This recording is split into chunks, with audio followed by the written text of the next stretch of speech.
रायपुर से इस वक्त की बड़ी खबर। आज प्रदेश के 16,000 एनएचएम कर्मचारी देंगे सामूहिक इस्तीफा। डबल इंजन की सरकार पर लगाया वादा खिलाफी का आरोप। अनिश्चितकालीन हड़ताल से स्वास्थ्य सुविधा पर आम जनता को हो रही परेशानी। धरना स्थल से पैदल निकलकर सरकार से अपनी मांगों की मांग करते हुए पहुंचेंगे सीएचएमओ ऑफिस।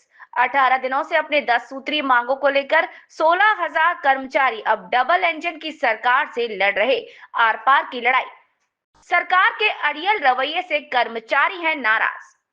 बात हुई है कि आज ही हमने माननीय मुख्यमंत्री विष्णु देसाई से एनएचएम कर्मचारी संघ के मांग के संबंध में हस्तक्षेप की अपील की थी और माननीय विष्णु देसाई जी के हस्तक्षेप का इंतजार था, मगर प्रशासनिक अधिकारियों के द्वारा माननीय मुख्यमंत्री जी के हस्तक्षेप के पूर्व ही आज जो दमनकारी नीति अपनाते हुए हमारे सभी पदाधिकारियों की बर्खास्तगी की नोटिस जो जारी की गई है, उसकी मैं कड़ी शब्दों में निंदा भर्त्सना करता हूं। हमें इस सरकार पर पूरा भरोसा था क्योंकि सरकार को हमने ही बनाया था। ये हमारी जी सर, बड़ी खबर सामने आ रही है जहां पर इतने सारे लगभग 16,000 एनएचएम कर्मचारी सामूहिक इस्तीफा देने को तैयार हैं। तो पूरा मामला आप बताइए कि क्या वजह है जो इतना बड़ा कदम इनको उठाना पड़ा।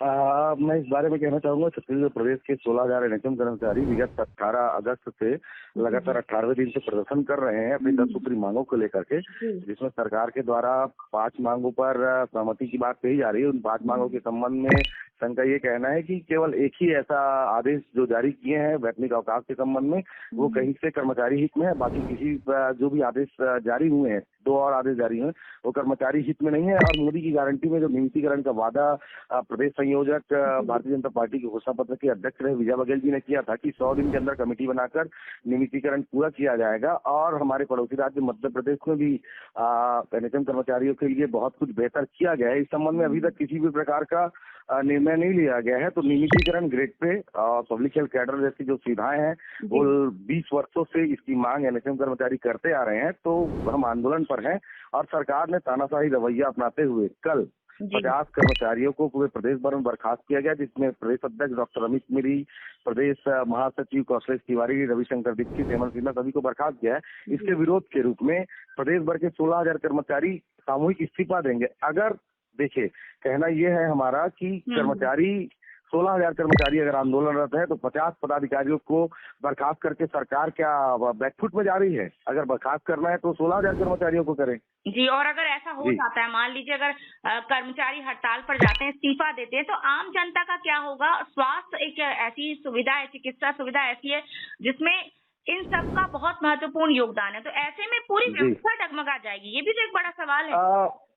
व्यवस्था के बारे में मेरा यही कहना है कि व्यवस्था 20 वर्षों से लगातार प्रदेश के स्वास्थ्य कर्मचारी जो संविदा में है एनएचएम के अंतर्गत लगातार जो प्रदर्शन है, स्वास्थ्य की सुविधाओं को बढ़ाने के लिए अपना मानव संसाधन उपयोग करने के लिए लगातार दे रहे हैं। और उसमें कई मामलों में सारे मामलों में लगभग सारे मामलों में प्रदेश ने उन्नति की है स्वास्थ्य के मामलों में। लेकिन जहां कर्मचारी की बात आती है, राज्य की अनुसूची का विषय है कर्मचारी।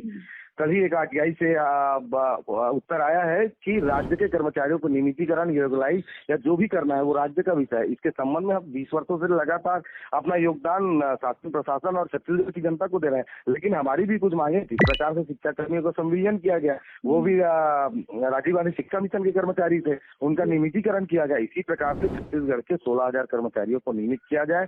चूंकि 20 वर्षों के सेवा काल के बाद भी हमारी नौकरी की सुरक्षा नहीं है, हमारा समाज में सम्मान नहीं है, तो इस प्रकार के कारण से ही हम विवश होकर ये आंदोलन हम नहीं करने वाले थे। 1 मई को आंदोलन किया हमने, वहां पर भी हमको आश्वासन दिया। 16-17 जुलाई को भी हमने आंदोलन किया, उसमें भी आश्वासन नहीं दिया। इसके पहले भी हमने सांकेतिक रूप से आंदोलन किया, लेकिन सरकार के कानों तक जू नहीं चली। इसके कारण से हम आंदोलन के लिए विवश हैं। हम आम जनता से माफी चाहते हैं कि हम उनकी सेवा नहीं कर पा रहे हैं। लेकिन हमारे साथी आज भी बाढ़ग्रस्त दंतेवाड़ा में मानवता का उदाहरण देते हुए वहां पर सेवा भाव से जुड़े हुए इस आंदोलन के बीच में भी तो हम सरकार से यही चाहते हैं कि सरकार हमारी वादों को पूरा करे ताकि स्वास्थ्य सेवा बहाल हो और आम जनता को इसका लाभ मिले। बिल्कुल सही बात है और कहीं ना कहीं इसमें प्रशासन अपना फायदा भी देखता है क्योंकि आपको पता है कि अगर आप नियमितीकरण कर देते हैं तो भेदभाव तो होता ही है संविदा कर्मचारियों के साथ। ये शायद आपने भी देखा होगा कि जो संविदा पर है उनको वो सुविधाएं नहीं मिलती है जो परमानेंट को मिलती हैं